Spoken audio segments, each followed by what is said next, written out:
नमस्कार दोस्तों, हिंदी से इंग्लिश के इस यूट्यूब चैनल में एक बार फिर से आप सभी का स्वागत है। मैं हूं विकास तिवारी। आज हम एक और स्टोरी लेकर आया हूं ताकि आपको इंग्लिश सीखने में मदद मिल सके। ठीक है, तो आइए शुरू करते हैं। A powerful story. पावरफुल मतलब शक्तिशाली, है ना। स्टोरी मतलब कहानी, तो एक शक्तिशाली कहानी। ठीक है। A man and a young teenage boy. A man मतलब एक आदमी और अ यंग यंग मतलब जवान, ये छोटा, है ना। टीनेज टीनेज मतलब कम उम्र का बॉय। एक आदमी और एक कम उम्र का लड़का। Checked checked into a hotel. जो होटल होती है ना, किसी भी प्रकार की जहाँ पर हम ठहर सकते हैं, जैसे ये ओयो होटल हो गया, है ना। ऐसे जितनी भी होटल होती है उनमें हम जब एंट्री करते हैं या फिर हम बाहर जाते हैं तो उसको बोलते हैं चेक्ड, है ना। चेकड इन और चेकड आउट, ठीक है ना। तो चेक इनटू मतलब अभी आए हो, इनटू मतलब आए, है ना। अ होटल एंड वर शोवन, और वर मतलब थे, शोवन मतलब दिखा रहे थे, टू देयर रूम तो उनको रूम दिखाए। The receptionist noted the quite manner of the guest. The receptionist मतलब जो होटल का जो रिसेप्शनिस्ट होगा ना, जो मैनेजर होगा, वो नोटेड मतलब वो ध्यान देता है। द क्वाइट मैनर, क्वाइट मतलब बिल्कुल चुपचाप, मैनर बिल्कुल चुपचाप वो थे। ऑफ द गेस्ट, जो गेस्ट थे वो दोनों के दोनों वो बिल्कुल चुपचाप थे। वो जो रिसेप्शनिस्ट है उस चीज़ को देखता है। And the pale appearance of the boy, और वो देखता है कि जो बॉय था, लड़का था, अपीयरेंस मतलब दिखता है ना। पेल अपीयरेंस ऑफ द मतलब बिल्कुल शांत शांत दिखता है वो, थोड़ा सा उदास। आगे बढ़ते हैं। लेटर मतलब बाद में। The main and boy at dinner. देखो, द मेन मतलब वो आदमी, एंड बॉय मतलब वो लड़का। एट एट मतलब खाया, है ना। ईट है ना खाना, ATE, एट मतलब खा चुका। एट डिनर, डिनर मतलब रात का भोजन उन्होंने खा लिया। In the hotel rest room, जो होटल का जो था उसका रेस्टोरेंट था, उस रेस्टोरेंट के अंदर उन्होंने डिनर कर लिया। डिनर का हमेशा ध्यान रखना ना, रात के खाने को हम डिनर बोलते हैं। ठीक है, आगे बढ़ते हैं। द स्टाफ अगेन नोटिस्ड, जो स्टाफ था अगेन मतलब दोबारा, नोटिस मतलब फिर से वो ध्यान देते हैं, उसको देखते हैं। That the two guest were very quite, के उनके जितने भी गेस्ट थे उनमें से दो जो गेस्ट थे, वो जो लड़का और उसके पिताजी है या जो भी है, वो काफ़ी अपसेट थे, मतलब बिल्कुल चुप थे। क्वाइट वेरी क्वाइट मतलब बिल्कुल चुप थे। And that the boy seemed disinterested in his food, मतलब डिसइंटरेस्टेड मतलब उसका इंटरेस्ट नहीं था किसमें, इन हिज फूड, उसका जो खाना था उसमें उसका इंटरेस्ट नहीं था। किसका? द बॉय, दो बॉय है ना, बोले ना द बॉय सीम्ड, सीम्ड मतलब ऐसा लगता था कि वो जो लड़का है उसको भूख नहीं लग रही है, या फिर वो उसको इंटरेस्ट नहीं ले रहा है खाने में, है ना, डिसइंटरेस्ट। आगे बढ़ते हैं। आफ्टर ईटिंग, आफ्टर मतलब बाद में, ईटिंग मतलब खाने के, आफ्टर ईटिंग खाने के बाद में। The boy went to his room, the boy जो लड़का था, वेंट मतलब गया, टू हिज रूम उसके कमरे में। And the man went to the ask receptionist to see the manager. ठीक है, एंड द मैन, ठीक है ना। मैं ये सिखा रहा हूँ आपको कि पढ़ना कैसे है, ठीक है ना। बाकी जो जो वर्ड आते जाएंगे नए, आप उसको सीखते जाइए कि उनका मतलब क्या होता है। द मैन मतलब वो आदमी, वेंट मतलब गया, टू आस्क मतलब पूछने, आस्क मतलब पूछना, टू आस्क द रिसेप्शनिस्ट, किससे? टू आस्क द रिसेप्शनिस्ट मतलब रिसेप्शनिस्ट है वो पूछने गया।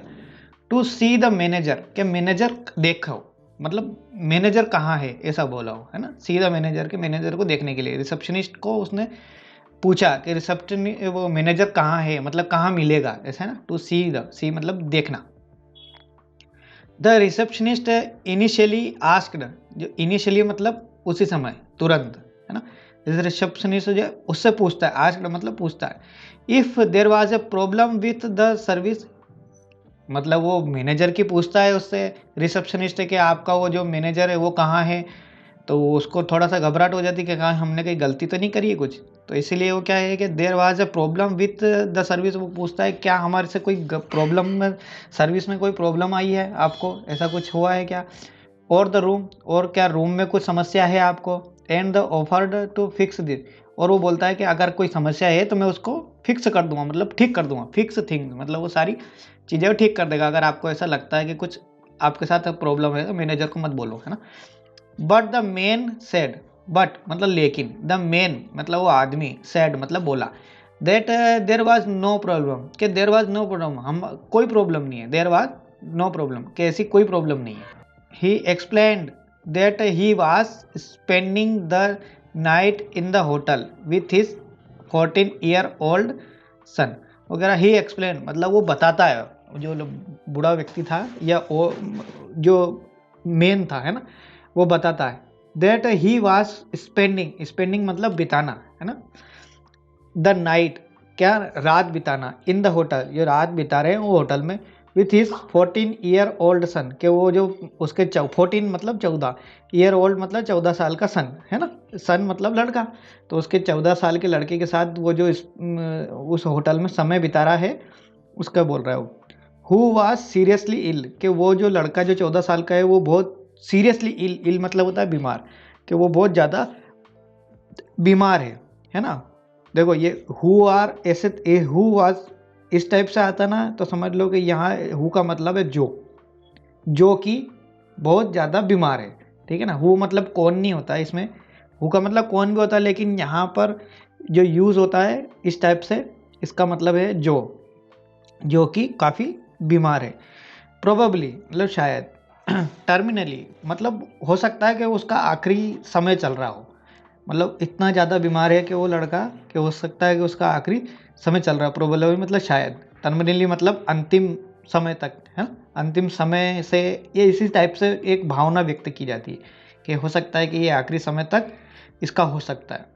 The boy was very soon to undergo therapy, है ना, तो बॉय वाज वेरी सून मतलब जो लड़का है वाज बहुत जल्दी क्या करने वाला था, थेरेपी, या अंडरगो कोई थेरेपी होती होगी किसी बीमारी की, तो उस थेरेपी का नाम होगा कि वो थेरेपी बहुत जल्दी होने वाली है उसकी, which would cause him to lose his hair, तो उसकी वजह से क्या होगा, उस वजह से, कॉज मतलब उस वजह से, है ना, हिम मतलब उसके साथ, टू लूज मतलब उसको छोड़ देगा, क्या छोड़ देगा, हिज हेयर, तो जो थेरेपी होगी उसकी वजह से क्या होएगा, उसके बाल छोड़ देगा, मतलब वो टकला हो जाएगा अभी कुछ ही समय में, है ना। They had come to the hotel to have a break, तो they have come, sorry they had come, वे यहाँ क्यों आए, they had come to the hotel to have a break, कि वो जो हॉस्पिटल है उससे ब्रेक लेने के लिए आए, है ना, उससे ब्रेक थोड़ा सा आराम मिल जाएगा उनको, इसलिए क्योंकि उसकी थेरेपी होने वाली है, तो वो इसलिए वो वहाँ पर आए थे। टुगेदर मतलब साथ साथ में, and also because the boy planned to shave his head, के आल्सो मतलब जो बॉय जो है वो प्लान बनाता है उसका सर को है वो शेव्ड करने का उसका, है ना, द डेट नाइट उस समय रात, the rather than feel that the illness was beating him, जबकि जबकि उसे मालूम है कि वो जो फील हो रहा है उसको कि वो इलनेस की वजह से कि वो उसको बीट देगा मतलब उसको हरा देगा, है ना। द फादर सेड जो पिताजी है वो बोलता है that he would be shaved his oven head, कि वो जो है अपना खुद का सर भी हेड को मतलब खुद का, ओवन हेड मतलब खुद का सर को भी उसको, मतलब वो लड़का है उसका खुद का उसका सर मुंडेगा, तो वो पिता क्या कहता है कि मैं भी मेरा सर मुंडवाऊंगा, ऐसा लिख रखा वन हेड टू मतलब मैं भी अपना सर मुंडवा लूंगा, इन सपोर्ट ऑफ हिज सन, के उसके सन के सपोर्ट के लिए, क्योंकि सन गंजा होएगा तो उसको थोड़ा सा आहत होएगी, अगर पिताजी भी गंजे हो जाएंगे तो उसका सोचना है पिताजी का कि हो सकता है कि मेरे वजह से उसको थोड़ी सी सहूलियत मिले, कुछ उसको फील अच्छा मिले, मतलब ये समझ सकते हो आप, है ना। थोड़ी सी सैड स्टोरी है, बाकी इसमें ना काफ़ी सारे ऐसे वर्ड आएंगे जो आपको नए सीखने मिलेंगे, तो अगर आप कभी बोर भी हो रहे हो तो सीखने की कोशिश जरूर कीजिएगा, क्योंकि सीखना तो आपको पड़ेगा, है ना। ही आस्क्ड मतलब वह बोला दैट स्टाफ बी रिस्पेक्टफुल, कि वो बोलता है कि स्टाफ भी रिस्पेक्टफुल मतलब स्टाफ से बोलना कि वो थोड़ी सी रिस्पेक्टफुल रहे, है ना। When the two of them came to breakfast, कि जब दोनों के दोनों हम आएंगे, है ना, तो आप थोड़े से सबसे बोल देना कि वो जितने भी लोग हैं आपके जो स्टाफ है उन सबसे बोल देना कि थोड़ा सा मैनर में रहे जब हम ब्रेकफास्ट आएंगे। ब्रेकफास्ट मतलब सुबह का जो नाश्ता होता है ना, मतलब रात भर हम खाना नहीं खाते हैं तो वो हो जाती है फास्ट, और उसको हम सुबह जो खाते हैं ना तो उसको ब्रेक कर देते हैं, मतलब तोड़ देते हैं, इसलिए उसको बोलते हैं ब्रेकफास्ट, है ना। तो उसका उस समय जब हम नीचे आएंगे उसको खाना खाने के लिए या मतलब ब्रेकफास्ट करने के लिए, विद देयर शेव्ड हेड, जो दोनों के दोनों जो गंजे गंजे शेड हेड होंगे उनके, है ना, तो उनको देख के ऐसा नहीं कि आप कुछ भी बिहेवियर करो उनके साथ में, रिस्पेक्टफुल बिहेवियर करो उनके साथ, है ना।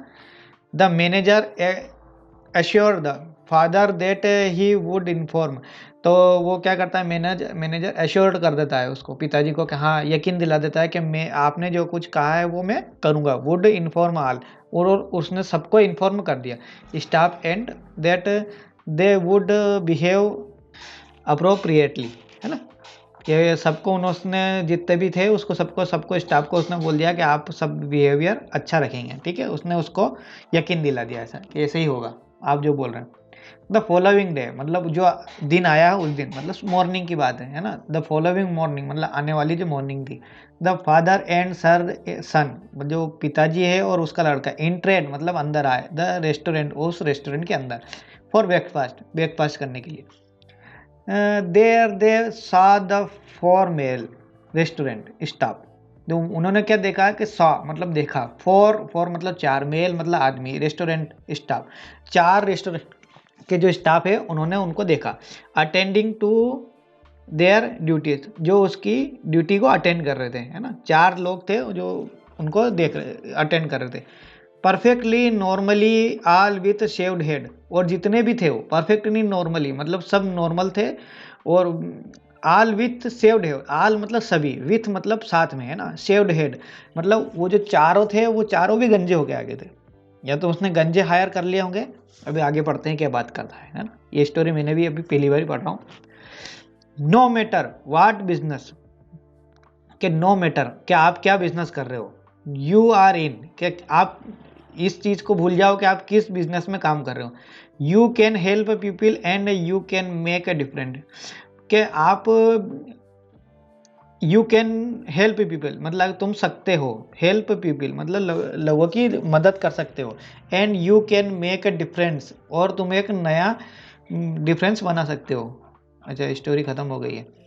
हाँ, तो ये स्टोरी तो ऐसी थी कि दो पिताजी है, सॉरी दो पिताजी क्या, एक पिताजी है और उसका लड़का है, और वो लड़का उसका बीमार है, और वो बीमार लड़का और वो दोनों की कल कोई थेरेपी होने वाली है, तो वो उसके एक दिन पहले होटल में जाते हैं और वहाँ पर रुकते हैं, नाश्ता वास्ता करते हैं, और वो लड़का उसका है सर जो है वो शेव्ड कराता है, क्योंकि उसके जो अगले दिन उसकी थेरेपी है, कोई सी थेरेपी थी, नाम भूल गया मैं, इसमें अभी बताया था, तो उस थेरेपी को करेगा वो। तो पिताजी उसके सपोर्ट के लिए वो भी गंजे हो जाते हैं, और वो मैनेजर से बोलते हैं कि आप थोड़ा सा अच्छी तरीके से बिहेवियर करेगा, क्योंकि लड़का उदास है और कहीं हो सकता है कि ये उसका अंतिम समय है, हो सकता है मतलब शायद, पक्का नहीं है, डॉक्टर ने कहा होगा शायद वाली बात है। तो वो जो होटल का मैनेजर है वो चारों जो स्टाफ है उनको भी गंजे कोई भेजता है ना, कोई हो सकता है उसने गंजे नया हारी कर लिया हो, जिनके हेड शेव थे। तो दोस्तों काफ़ी सारे इसमें नए वर्ड आपको मिले होंगे सीखने के लिए, तो मज़ा आया होगा आपको, ठीक है ना। वैसे स्टोरी काफ़ी सेट थी तो मज़ा तो नहीं आया होगा, लेकिन सीखने को काफ़ी सारी चीज़ें मिली होगी आपको, है ना। तो अच्छा लगा हो तो वीडियो प्लीज़ लाइक कीजिए और इस चैनल को सब्सक्राइब कीजिए। धन्यवाद दोस्तों।